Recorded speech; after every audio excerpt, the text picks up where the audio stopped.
Shabbat Shalom, everyone. Hope everyone's had a great week and stayed dry and all that stuff you're supposed to say to break the ice. So, I have to admit, this was a tough parsha for a young man. There's a lot here, and a lot of stuff that's not quite so pleasant, in illness and such. So, we're also going to be doing a lot of flipping around, just a little heads up. But I'm going to start in Vayikra in Leviticus 12. I'm going to start in verse 1. So if you guys want to read along with me. And Hashem spoke to Moshe, saying, Speak to the children of Israel, saying, When a woman has conceived and has given birth to a male child, then she shall be unclean 7 days, as in the days of her monthly separation she is unclean. And on the 8th day the flesh of his foreskin is circumcised, and she remains in the blood of her cleansing 33 days. She does not touch water. She does not touch whatever is set apart, and she does not come into the set apart place until the days of her cleansing are completed. But if she gives birth to a female child, then she shall be unclean for 2 weeks, as in her monthly separation, and she remains in the blood of her cleansing for 66 days. And when the days of her cleansing are completed, for a son or for a daughter, she brings to the priest a lamb a year old as an ascending offering, and a young pigeon or a turtle dove as a sin offering, to the door of the tent of appointment. And he shall bring it before Hashem, and make atonement for her, and she shall be cleansed from the flow of her blood. This is the Torah for her who has given birth to a male or a female. And if she is not able to bring a lamb, then she shall bring 2 turtle doves, or 2 young pigeons, one as an ascending offering, and one as a sin offering. And the priest shall make atonement for her, and she shall be clean. So this is the chapter that feminists and atheists have field days with, right? God must hate women. So, but I mean, we have to talk about it. So, the birth of a child is a holy, wonderful thing. I don't think that. I think now in the 21st century, modern medicine and things like that, and advancements in technology, I'm not sure if we appreciate the miracle of childbirth like they once did. And in a lot of ways, your kids, that's your legacy. And at the time, especially in the area, there was a lot of weight put on children. Your family and things were worth more than your property or anything else. Every time a baby is born, the birthing brings to light a small incarnation. Every baby is an immortal soul housed in garments of flesh. A baby comes into the world in the image of God. Life springs forth from life. The laws of the Torah ensured that in the days of the tabernacle, the amazing miracle of birth would not be treated as something mundane. God cordoned off childbirth with holy laws that gave the new mother a special status. The sacrifices after childbirth remind us that the act of giving birth is itself a miraculous encounter with the divine. As it is written, Now the man had relations with Eve his wife, and she became pregnant and gave birth to Cain. She said, I produced a man with Hashem. To me, that's pretty incredible. I think that as a man, I can't really fully get my head wrapped around all that, but yeah, it just makes me appreciate you ladies.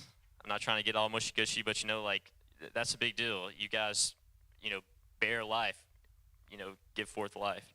But why longer for the birth of a girl? That's the other question. Why is a woman unclean longer whenever she has a girl? Again, God must just hate women. Good Lord. Oh, you would have been out of the camp for a while. So, I kind of looked and saw what the sages said about this, and what they had to say is basically that in a lot of ways, women are better than us and a lot more complex and complicated, because God made man, but he crafted woman. And he made woman out of what is missing from us, right? And the answer that I found for the reason that it takes longer to become ritually pure after giving birth to a girl is because a woman has just given birth to another woman. A life bearer has just given birth to another life bearer. That's a holy thing. So the other sorry. So the other thing that we have to talk about is man, is it a sin? Is childbirth a sin? Right? She has to give a sin offering. The Talmud explains that when a woman is in the pain of childbirth, she might inadvertently curse her husband or take a vow never to let him touch her again. And because of that, she must bring a sin offering to exonerate herself from her rash vow or her resentful thoughts. Women who have gone through this pain of childbirth may find this explanation amusing as a parent. But this might be sort of a moot point. The answer really is that it's just part of the purification process. The chatat, the sin offering, can also be translated as purification offering. It's just another step in the process, and sort of the idea is that you remember the korbanot are drawing near, and it's basically the idea that the woman is just paying God back for the miracle that she did for her, that he did for her, and letting her give birth to a child. On a mystical level, ooh, it's gonna get trippy. The mother's 40 or 80-day journey through the ritual unfitness is like a microcosm for her baby's own odyssey through life. Prior to having the baby, the woman was in a state of ritual fitness. She enjoyed the presence of God in his holy dwelling place and was fit to eat from his table. After childbirth, there was a period of time which she was unable to enter the dwelling place of God. At the conclusion of that time, the woman was readmitted to the tabernacle through the atonement of a sin offering. This progression of events symbolizes the baby's own passage through life. Her soul begins in the eternal dwelling place of God, but her birth in human flesh requires a departure from that place and a sojourn outside of God's heavenly tabernacle. After an allotted period of time, though, the soul leaves the body to return to God, as it is written, "Then the dust will return to the earth as it was, and the spirit will return to God who gave it." Ecclesiastes 12:7. So let's go to the next chapter, chapter 13. And actually, we're not going to read from this because I'm going to do a real shameless plug. So what you guys can do to study leprosy more is download the app or go to the website, go in our teaching section, and look for Joe's teaching on this and on leprosy and Lashon Hara from back in November.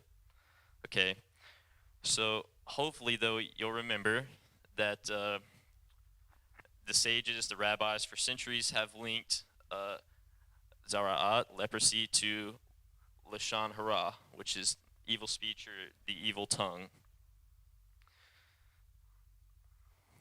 So the word Metzorah, which is one of the titles of the Parsha readings, the sages say that it's a combination of two words, Motzi, which means wellspring or source, and Ra, which means evil. Now this is an actual etymology of the word. It doesn't actually come from those two words. They just found that those related and describes the condition perfectly. So I want to read some scriptures for you guys. We're going to turn to, you can read along with me, we're going to turn to Matthew 15, and we're going to start in verse 15. Give me a minute to get there. I'm going to do my best with all the stuff in my hand. All right, I did it. Okay. And this is one of my favorite passages, by the way. I think that just shows how clever and thoughtful Yeshua was. So starting in verse 15, and Kepha answering, said to him, "Explain this parable to us." And Yeshua said, "Are you also still without understanding? Do you not understand that whatever enters into the mouth goes into the stomach and is cast out in the sewer? What comes out of the mouth comes from the heart, and these defile the man.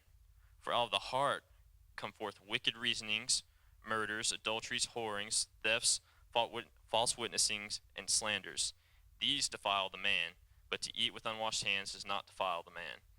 So basically, even though leprosy is linked with Lashon Hara, the rabbis actually link it with a lot of social interactions, including pretty much word for word all the things that Yeshua listed here in this teaching. Another thing that I just want to point out, just for any Torah terrorists out there, is that whatever you put in your mouth doesn't fix this. So we can leave grandma alone about her ham sandwich if she cooks you cookies whenever you ask for it.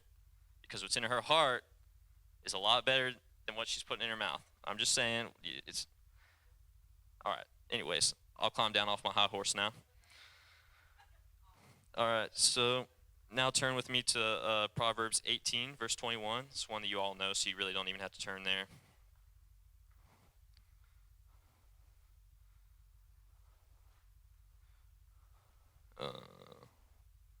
Oh shoot, I bookmarked the wrong thing. Give me just a second.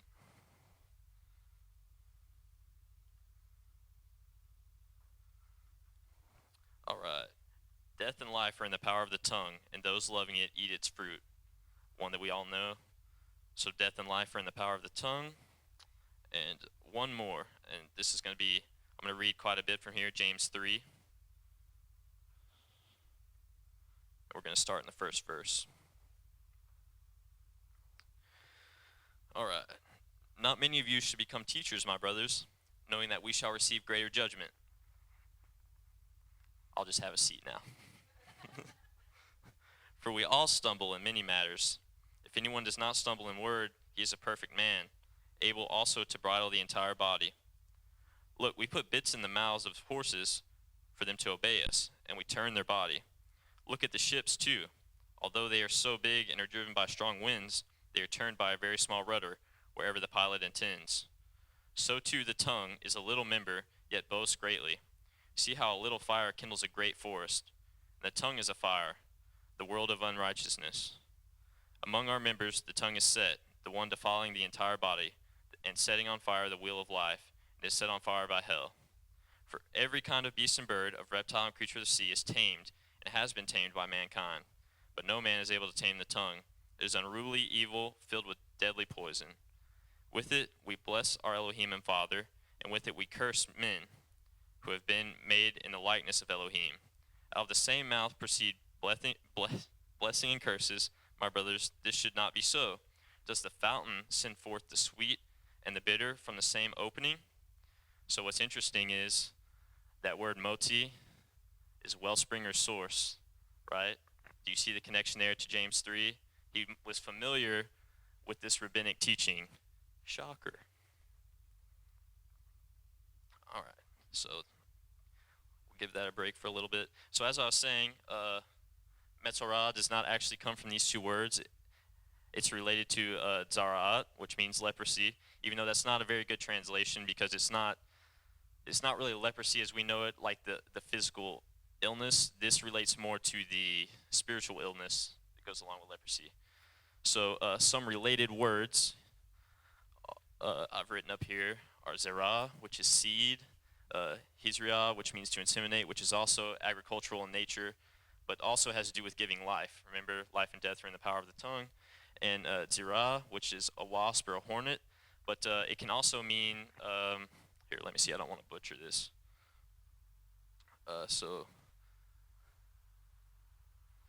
It can also mean to wound or prostrate, which means to reduce someone to extreme weakness, overpower, overwhelm, sap, or drain. So, all right, I'm going to get back up on my high horse again. I harp about this so much, but this is just real life to me. As a college student, having to deal with so many people, we say all the time, we'll just go amongst our family and friends and plant these little seeds, in hopes that their switch will flip, that they'll be woken up. But the question I'm just going to pose, and a question that I asked myself over unleavened bread, is, are you really planting seeds, or are we just showing our spiritual ailments to them? Are we really planting seeds? Are we really trying to flip switches? Or are we sapping and draining? Just really think about it. Because with James 3:1 in mind, I'm not afraid to admit that there are lots of times that I've talked about the Torah where I was just trying to prove myself to be right. And that's just downright defamatory to the king. There's just no other way to put it or no other way to get around it. So, Another interesting thing, some of you might know this, the Messiah is likened to a leper in rabbinic tradition. Have you guys ever heard this? Is this new? Okay. So, in one of the cryptic passages of the Talmud, the sages discuss different theories about the potential name of the Messiah. Several schools of disciples offer different opinions, each one a theory about what the name of the Messiah will be. After the Talmud offers the list of opinions, it presents an authoritative ruling from the sages. And the rabbis say, his name is the leper, as it is said in Isaiah 53:4.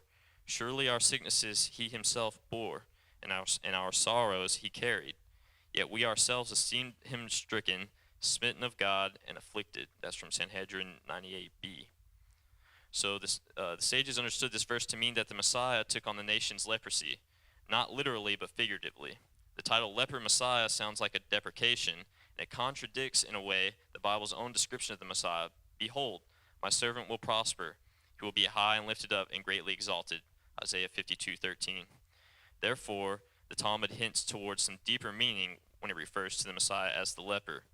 It indicates that the Redeemer suffers the agonies and afflictions of Israel's exile. He impatiently waits for the final redemption when he can purify the nation, but until then, he personally suffers the pain of Israel's leprous-like affliction, the agony of the ongoing exile. For as long as the exile persists, the Messiah is called the leper. He himself is essentially pure and perfect. His affliction merely reflects the condition of exile. The day of the purification refers to the moment of the redemption, when Messiah will be revealed and his true person and righteousness will become manifest to all. So, if the Messiah is a leper, what could be his relation to this word Metzorah, which is translated as leper? So, the first letter in Metzorah is this letter here, the letter Mem. Okay, so I think I've talked about it before, but the Mem represents waters pictographically. Mayim means waters, but it also, whenever we're just studying the letter, it has connotations of nations and tongues, different speeches, right? Interesting. Its gematria is 40, okay? Like the 40 days and 40 nights of the flood, 40 years in the wilderness, 40 days on Mount Sinai for Moshe, 40 days of repentance before Rosh Hashanah. Yeshua is in the wilderness for 40 days. But most interestingly, and what ties to this parsha, is 40 days from conception to the formation of a fetus, and 40 weeks of a gestation period. So all of those things, whenever this 40 keeps coming up, that's about new life being brought. What else is really interesting about it is the sages liken the letter Mem. This is the open form, the Pesukah, and the closed form, the Stuma. It's likened to an open womb and a closed womb. And I'll let you guys study the significance of that, particularly in Isaiah 9. It also has to do with revealed truth, like the Mem in Moshe, and this is concealed truth, like the M in Mashiach. Pretty cool. So now we're going to go to the Gospels. As you guys might know, one of the signs of the Messiah was that he would heal a leper. But I want to make a distinction that I don't think is made a lot, and luckily I read it, or else I wouldn't have thought about it. The Messiah would heal a Jewish leper, because we have prophets that healed lepers, right?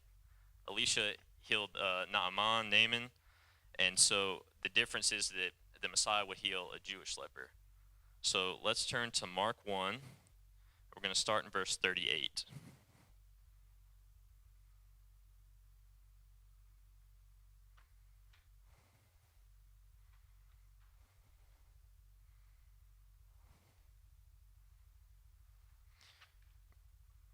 Got all these bookmarks. Okay.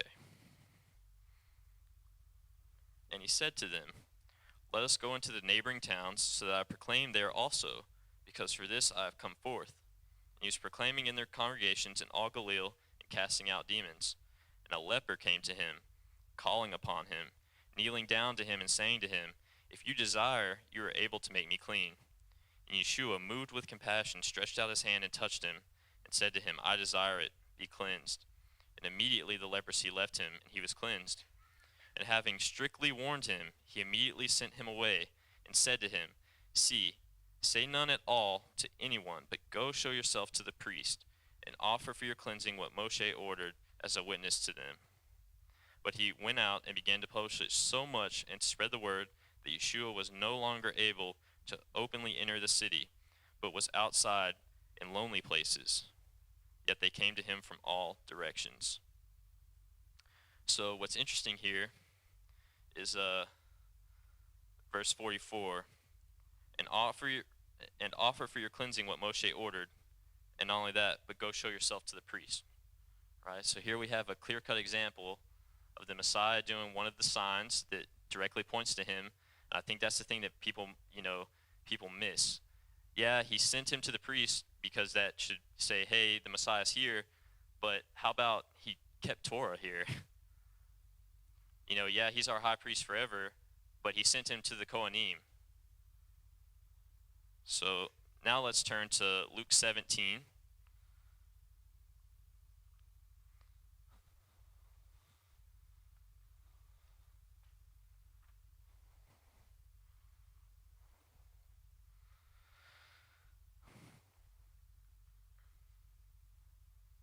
And we're going to start in verse 11. And it came to be, as he went to Jerusalem, and he passed through the midst of Shomeron and Galil, and as he was entering into a certain village, he was met by 10 leprous men who stood at a distance. And they lifted up their voices, saying, Yeshua, Master, have compassion on us. And having seen them, he said to them, Go show yourselves to the priests. And it came to be that as they were going, they were cleansed. And one of them, when he saw that he was healed, returned, praising Elohim with a loud voice. And he fell down upon his face at his feet, giving thanks to him. And he was a Samaritan. And Yeshua answering said, Were there not 10 cleansed? But where are the 9? Was no one found to return to give praise to Elohim except this foreigner? And he said to him, Rise, go your way, your belief has made you well. Really interesting. So we just talked about how the Messiah is likened as the leper, and all of a sudden everything became about him bearing the troubles of the exile, right? So let's just entertain the idea that all this numerology means something. How many lepers did he cleanse? 10. He came not but for the lost tribes of the house of Israel. 10 lost tribes, 10 lepers were cleansed. What's really interesting about a lot of the signs and miracles that Yeshua did, it pertains to exile language a lot. Whenever we disobey the Torah, we're called blind and deaf, and he heals the blind and deaf. We're called lame, and he causes the lame to walk. We're likened as dead men and dry bones, and he raises the dead. Whenever you're leprous, you have to leave the camp. You're put into exile, and he heals the leper. To me, that's mind-blowing, and it really it takes away the like aura to something more practical that you can actually see. He did signs and wondrous things for a reason, not just because he was compassionate. That's certainly part of it, but it has a deeper meaning. So I'm not going to read about the issue of blood in Leviticus like I'd planned, just because I don't think I can make it through it. So we'll go to Luke 8. So you just have to turn a little way. And we're going to start in verse 43. So I need to turn one more time. All right. And a woman, having a flow of blood for 12 years, who, having spent all her livelihood on physicians, was unable to be healed by any, came from behind and touched the tzitzit of his garment, and immediately her flow of blood stopped. And Yeshua said, Who touched me? And when all denied it, Kepha and those with him said, Master, the crowds throng you and press upon you, and you say, Who touched me? I find this really humorous. But Yeshua said, Somebody did touch me, for I knew power went out of me. And the woman, seeing that she was not hidden, came trembling and falling down before him. She declared to him in the presence of all the people why she had touched him and how she was healed immediately. And he said to her, Take courage, daughter, your belief has healed you. Go in peace. So, to me, especially whenever I was younger, number one, I didn't understand the issue at all. But as I did understand, it still just kind of seems like, and it could be because I'm a guy, it's just like, okay, no big deal. You know, he healed her. It seems like this weird issue, but until you read this parsha, until you see the laws that go along with all of this, you don't really understand how crucial this is. It says that she had had the issue for 12 years. So that's 12 years of being ritually impure, ritually unclean, having to be away from her family. I don't know if this was on and off, or we don't get all the details. Especially if her sons were, going to make pilgrimage to Jerusalem. There were days on end where they couldn't even touch her. They couldn't hug her. They couldn't kiss her. That's her kids and that's their mother. I mean, geez, just think about that for a little bit. And of course, there's one more interesting thing here. This is another exile thing. If a woman is having this going on, you know, she's unclean. There's certain times where she has to be separated. And what's interesting though here is it's 12 years. Usually we only get like 10 or we get like 2, but all of us grab hold of the commandments again and we're made pure and clean. So that's all I have for you guys. Thanks so much for putting up with me for a little bit. And I'll talk to you guys while we eat.